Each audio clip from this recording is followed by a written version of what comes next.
جس طریقے سے انسان کا جسم تھکتا ہے، ذہنی طور پہ جسمانی طور پہ تھک جاتا ہے، بالکل اسی طریقے سے انسان کا دل بھی تھک جاتا ہے، دل بھی پریشانیوں کے اندر گھر جاتا ہے۔ بہت سی کامن وجوہات جن کی وجہ سے دل بہت تھک جاتا ہے، وہ تب ہے جب انسان اپنے فیوچر کے بارے میں بہت زیادہ سوچتا ہے۔ فیئر آف فیوچر جو ہے وہ انسان کو اکثر تھکا دیتا ہے، یا انسان کا دل اس لیے بھی پریشان ہو جاتا ہے کہ انسان جو اللہ نے اس کو دیا ہوتا ہے اس میں وہ مطمئن نہیں ہوتا۔ اور تیسری وجہ جس کی وجہ سے انسان کا دل جو تھک جاتا ہے وہ گریف ہے، غم ہے، اور اسی طریقے سے ڈیزائرز ہیں، شہوات ہیں۔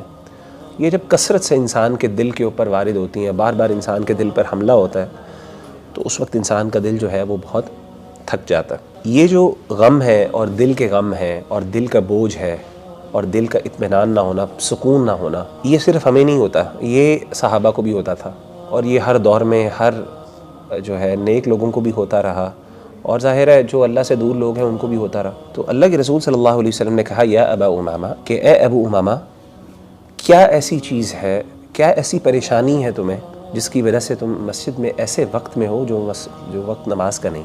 تو سیدنا ابو امامہ نے کہا کہ یا رسول اللہ صلی اللہ علیہ وسلم، یعنی مال کی پریشانی اور اس کی وجہ سے پھر غم، مطلب زندگی بہت مشکل ہو گئی، ٹف ہو گئی ہے، اور اس پریشانی کی وجہ سے، اس کیفیت کی وجہ سے میں یہاں پہ مسجد میں آ گیا۔ آپ امیجن کریں کہ صحابہ جو تھے، جب ان کو پریشانی ہوتی، مشکلات ہوتی اور وہ اس طرح کے غم بوجھل ہوتا تو وہ کدھر رخ کرتے؟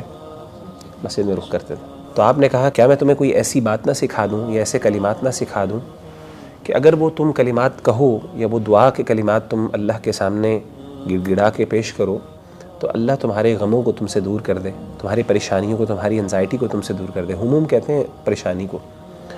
وقضا عنک دینک، اور تمہارا جو قرضہ ہے وہ تم سے اللہ تعالیٰ دور کر دے، یعنی وہ تمہارا ادا کر دے۔ تو انہوں نے کہا بلا یا رسول اللہ، کیوں نہیں اللہ کے رسول، میں تو اسی غم اور اسی پریشانی میں یہاں پہ موجود ہوں۔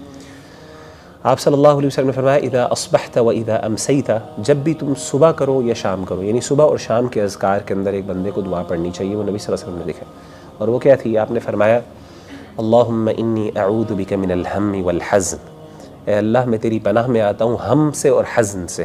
ہم کہتے ہیں انزائٹی سے، اور حزن کہتے ہیں غم یعنی گریف سے۔ وَأَعُوذُ بِكَ مِنَ الْعَجْزِ وَالْكَسْلِ، عاجزی جو ہوتی ہے وہ بندے کی حوصلے کی کمی، اور اس میں نقص کا نام ہے، ہمت نہیں ہے انسان کے اندر، جذب یعنی مطلب انسان کو جسمانی قوت ہے، طاقت ہے، لیکن نا وہ ایک چاہت، وہ پیشن اور وہ جو انرجی ہے نا جو آپ کو چاہیے کوئی کام کرنے کے لیے، کوئی اپنا گول اچیو کرنے کے لیے، وہ نہیں ہے آپ کے اندر۔ تو عجز اسے کہتے ہیں۔ والکسل، کسل کہتے ہیں کاہلی یا سستی کو۔ وَأَعُوذُ بِكَ مِنَ الْجُبْنِ وَالْبُخْلِ، اور اللہ میں تیری پناہ میں آتا ہوں جبن اور بخل سے۔ وَأَعُوذُ بِكَ مِنْ غَلَبَةِ الدَّيْنِ وَقَهْرِ الرِّجَالِ، اور اللہ میں تیرے پناہ میں آتا ہوں قرضے کے غلبے سے، وقہر الرجال، اور لوگوں کے قہر سے، مردوں کے قہر سے، یعنی دشمن کے قہر سے اور اس کی زیادتی سے۔ تو کہتے ہیں کہ میں نے یہ دعائیں پڑھنا شروع کی صبح شام، تو اللہ تعالیٰ نے مجھ سے یہ دونوں چیزیں دور کر دیں۔ آپ دیکھیں کہ